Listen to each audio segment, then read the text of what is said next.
Hello everyone, welcome back. I hope you're feeling good about exam one. If you have questions, we can talk briefly about it on Monday. The scores will be posted not on iLearn. There's no convenient way to do that, but they will be posted through Gateway. I will send an email announcement out, and if for some reason after that announcement and you follow the instructions you can't see your score, it almost surely means that something wasn't bubbled in right on your Zeus form. And like I said, the machine can be unforgiving. So in that case, just let me know, send me an email, and we'll track it down. Yeah, and that will be probably at the end of the week. It might even go into the following week. Sometimes it takes a while. Today we're talking about sex selection. We're reading the DeMello Martin paper on sex selection. And after a quick introduction, we're going to talk about procreative liberty and harm. So let's get right into it. Sex selection is as old as human history. Look at the second bullet, right? People with selective infanticide is the killing of a child because of its sex. And typically the bias is in favor of the males.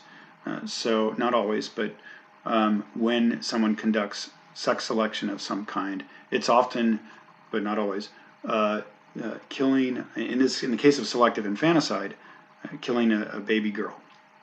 There's also selective female abortion.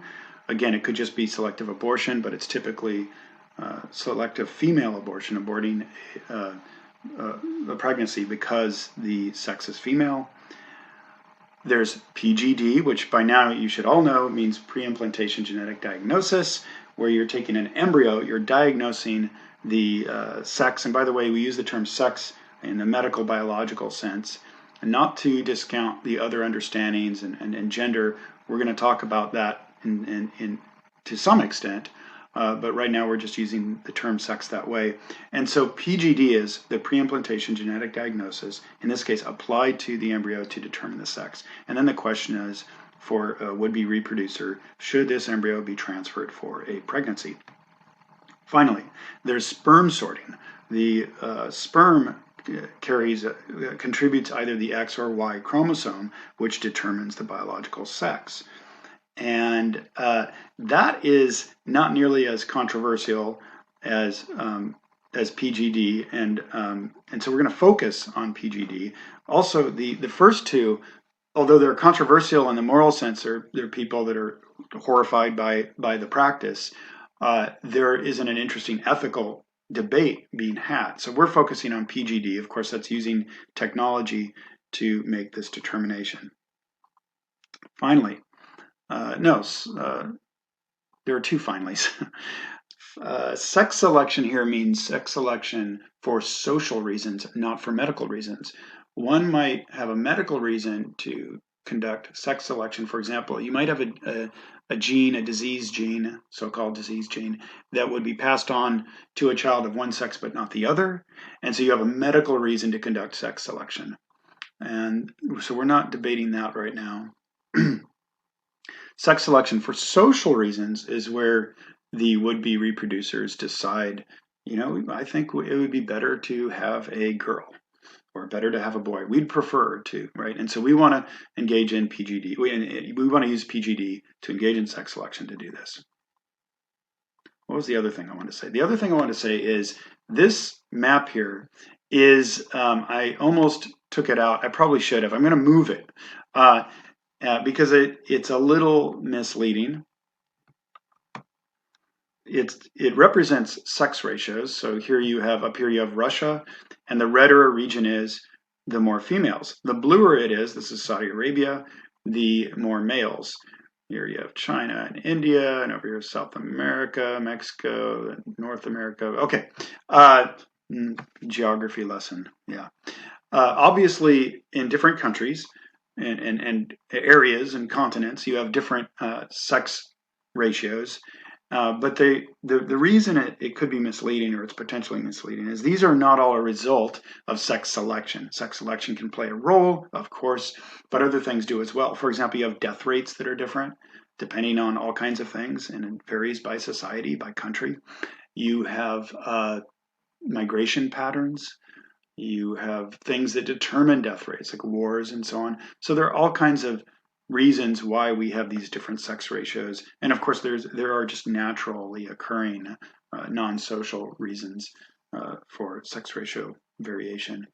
So I'll be moving that because we're going to talk about the sex ratio at some point, but I don't want to leave you with the impression that there are a lot of females in Russia just because of sex selection. Okay, let's talk about procreative liberty. The idea here is that we should be free to procreate. We should be free to do this. Other people should not intervene in our reproductive decisions, so long as, again, this is social sex selection. We should be free to do this, including sex selection, um, uh, unless it's significantly harmful, or so long as it's not significantly harmful. So an advocate of sex selection, someone who uses procreative liberty to defend sex selection, the freedom to select according to sex, is aware that if it turns out that it's significantly harmful, then we should not do it. And so as an offshoot, we could say, from the harm principle, they presume in favor of sex selection. What do you do when you do not know if something is significantly harmful? Do you keep doing it until you find out maybe that it is? Or do you adopt some kind of precautionary principle and stop doing it? Does society say we will not do this until we can until we can be assured that it's not significantly harmful? And this is a question that will arise many times in our course. We're going to talk about all kinds of things. To just pick something, let's see, artificial intelligence, right? It's advancing, it's moving forward. It's not really being regulated in any new legal ways. But the question is, could it be harmful? I mean, let's switch to social media.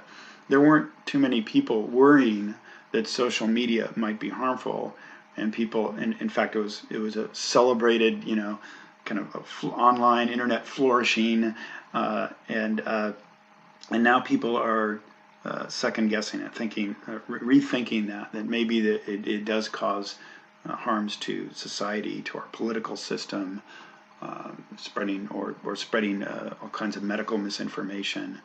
And so the question again is, what do we do when we don't know that something, in this case, new technology, is going to be harmful? Do we presume in favor of liberty and say, let's just be free to do it until we start to recognize any harms, any potential harms, and once we do, then we might regulate it? Or should we instead adopt a precautionary principle and just not permit it, or at least curb it in certain ways, regulate it until we can be assured that it's not harmful? Okay, back to John Robertson, the bioethicist that argued, we saw before the exam, argued that reproductive freedom is the freedom to make an actual decision about whether to reproduce. It's not just this negative right to not have others interfere in your attempts to reproduce or to not. You need to actually be able to make the decision. And remember, he thinks that if you're infertile, you can't make that decision unless you have access to reproductive technology that would allow you to reproduce. Even if you're choosing not to reproduce, you should always be able to access that. Here he's arguing, and we're not reading him, but we're reading DeMello Martin addressing his arguments, that say, let's imagine that I strongly prefer to have, say, a girl and only a girl, but I'm not allowed. Let's imagine I'm in a society where sex selection is withheld. So as he sees it, I'm not free to reproduce. I want to reproduce, but society, as he sees it, is withholding the means by which I would reproduce. And so reproductive freedom, as he sees it, requires the availability of sex selection. Now, that's his particular take. There's a broader idea that other people are on board with, the procreative, what DeMello Martin calls the procreative liberty framework. And on this view, we have a fundamental right to procreate freely. So procreative liberty is just we want to make reproductive, procreative decisions freely. This is a fundamental right. And the next step is that sex selection falls under that concept of procreative liberty. By the way, some people distinguish between procreative and reproductive. That's something that we can, we can talk about it, but that's not going to really matter here. So I'm using them, and she, I think, is using them, the terms interchangeably. Okay, but look at the third point. We grant, we meaning, I'm just pretending to be someone on board with the procreative liberty framework, that it might be harmful, right? So we're not saying we should be free, period. We know it's not harmful and we should be free to engage in sex selection. What we would be saying is there should be a presumption in favor of it. So if it turns out that it is harmful significantly to society or to women or to children, then maybe it should be regulated. That's what they're saying. And if I'm DeMello Martin, what she's going to do is she's going to criticize the argument in two ways. First, asking, is sex selection covered by procreative liberty or not? And she sees it, she raises questions about that. And then is it actually the case that sex selection isn't significantly harmful? So let's look at the first one. Is sex selection covered by procreative liberty? So I've used this concept, this term prerequisite. Prerequisite. I see that I misspelled it there. So why isn't there a little squiggly line? Okay. So better spelling. Okay. He hasn't and she hasn't used this term, but you all understand it.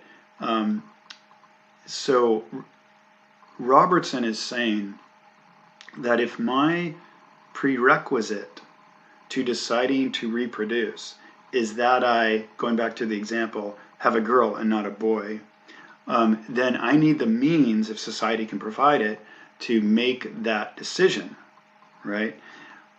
So is Robertson right? That is he correct that we have a right, and we're talking right now about a moral right to sex selection for social reasons, if my prerequisite is, that I can ensure that I can be sure to have a girl.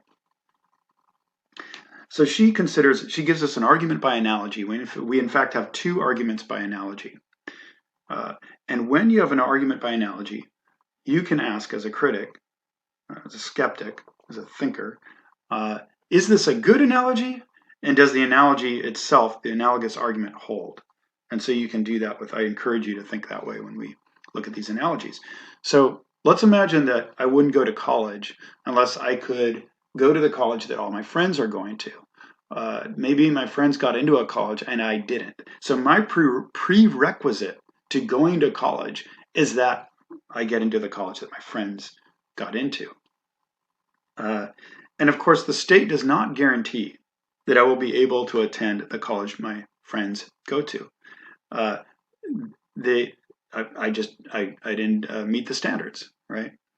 Now, DeMello Martin asks, is this really a violation of my right to an education? We do have a right to an education, but that doesn't mean that we have a right to have all those prerequisites that might keep us from choosing to go to college met by the state. It does not mean that we have a right to have all those prerequisites met by the state. The next one involves the right to free speech. We have a right to free speech. Now, imagine I've written some masterpiece article, I consider it that, and I want it published in the New York Times. This is my prerequisite. I will not publish it unless it gets published in the New York Times. The New York Times looks at it, says thanks, but no thanks, not interested. Now, has the state violated my right to free speech if it doesn't guarantee that I will be able to publish in the New York Times? She thinks the answer is clearly no, right? So my prerequisite in this case was that I get into the New York Times, I get it published. Because the state has not enabled that, I decide not to publish at all. I mean, I don't post it on my webpage. I don't shop it around to other publications that maybe one of them accepts it. I just turn all that down. I don't do that. Has the state violated my right if they don't ensure that I get published um, in the New York Times? And she thinks the answer is obviously not, right? So by analogy, she's argued there are rights we have, and some of us might choose not to do something that we have a right to do for some particular reason, but it's not the state's job or society's job to ensure that those particular reasons, at least in these cases, um, are satisfied. So DeMello Martin is saying it's pretty clear that in these cases the state has not violated your right, whether it's a right to free speech or a right to education. And whoops, going back. Similarly, by analogy, the state doesn't violate my right to reproduce when it doesn't guarantee my personal prerequisite that I choose the sex of my child. Again, I encourage you to ask, well, are those good analogies? And do you accept the analogies? The analogous arguments, right? Maybe it would be interesting. You could argue that in one of those cases there is some kind of violation of a right. I'm not sure I've ever heard or seen anyone do that. So then the question might be, well, maybe these aren't good analogies, right? Or maybe they are. That's something to think about. Moving on, is it actually the case that sex selection isn't significantly harmful? Well, harm is a question that we've talked a lot about, and we're going to talk more about it. I think it raises a lot of interesting questions when you start talking about harms occurring when we create individuals. But we're not there yet. We'll get there. Now, another thing she does is she does a little bit of scholarship on John Stuart Mill and shows that it's not obvious that John Stuart Mill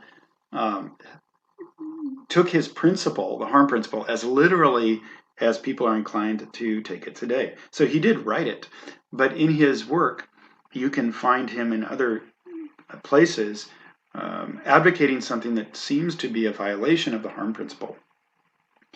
And that's interesting. So, but that's a scholarship question. Did this human being actually believe this particular principle as stated? Possibly not.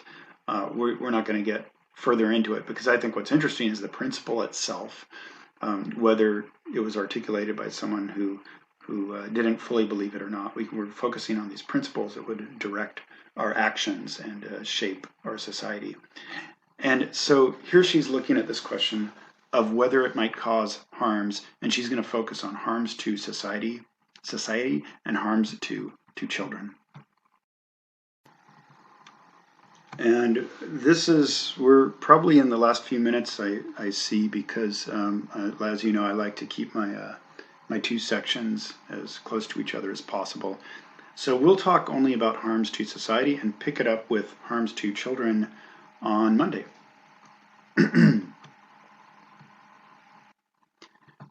Okay, so those in favor of sex selection agree, for example, that sexism is harmful. They agree that a lot of things are harmful. Sexism is one of them.